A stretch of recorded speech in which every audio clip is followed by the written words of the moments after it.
two former soccer stars tell us how they are recruiting others to protect future athletes. Michelle Akers scored both goals in Team USA's first championship in 1991.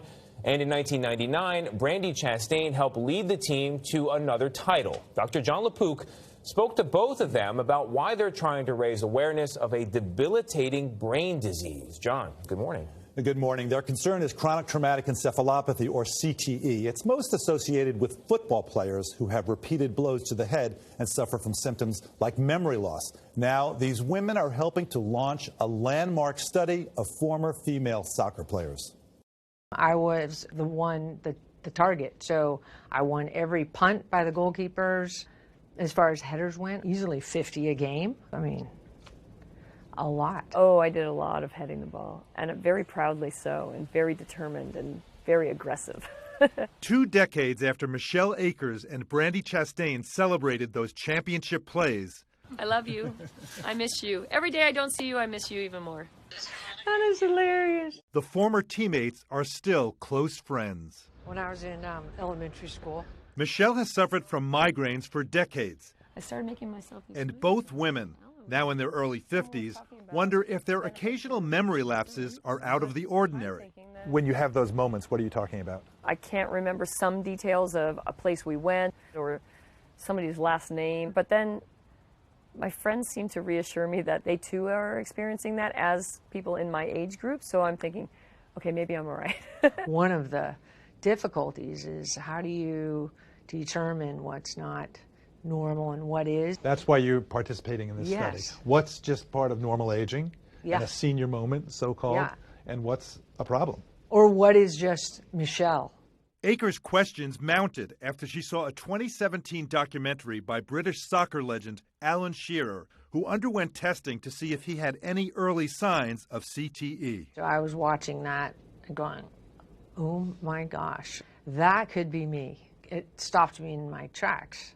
To help find answers, Akers and Chastain have joined a long-term study into possible cognitive effects of all those headers and collisions. They're at that age now where if there was going to be some worsening difficulty, this is when we'd see it. Professor of Neurology Robert Stern is leading the new study at Boston University School of Medicine.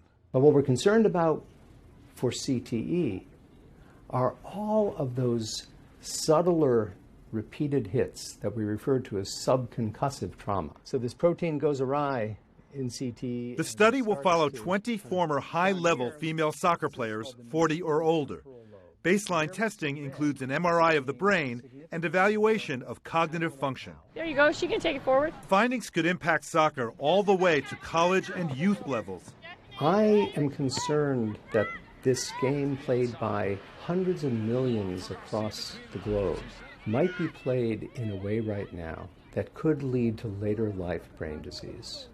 That's pretty scary. Nice and easy. Now a youth soccer coach, mother of 2 and a new grandmother, Chastain is determined to protect young players from unnecessary headers. And land on your shooting foot.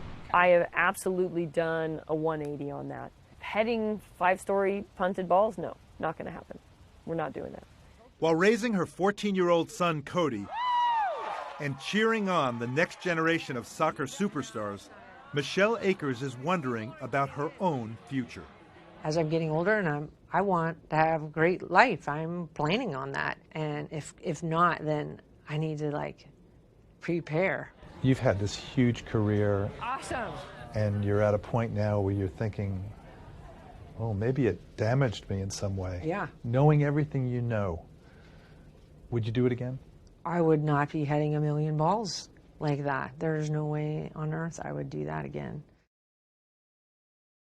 FIFA, the World Soccer Federation, says it is actively studying and monitoring player health, saying, to our very best knowledge, there is currently no true evidence of the negative effect of heading or other subconcussive blows. However, Robert Stern told me about MRI studies that showed subtle brain damage linked to repetitive heading. Wow. 50 headers a game. I didn't realize it was that many. That's Yeah. a lot. That's a ton. I thought Michelle raised a good question. I think a lot of people have instances where they walk into a room and they forget something, Yeah, or sure. they can't recall somebody's name. How do you know the difference between Houston, we have a problem, and it's just no big deal? Yeah, that's the big question, Gail, right? I mean, right now, this diagnosis can only be made definitively at autopsy, and both players have said in a separate study they're going to donate their brains. But you're exactly right. That's the point.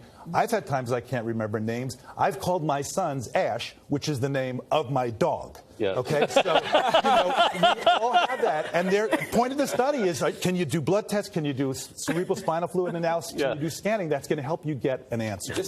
What's your son's name? Noah and Daniel. Okay, good. The study's going to take a long time, but is there something we know and can say now for youth soccer?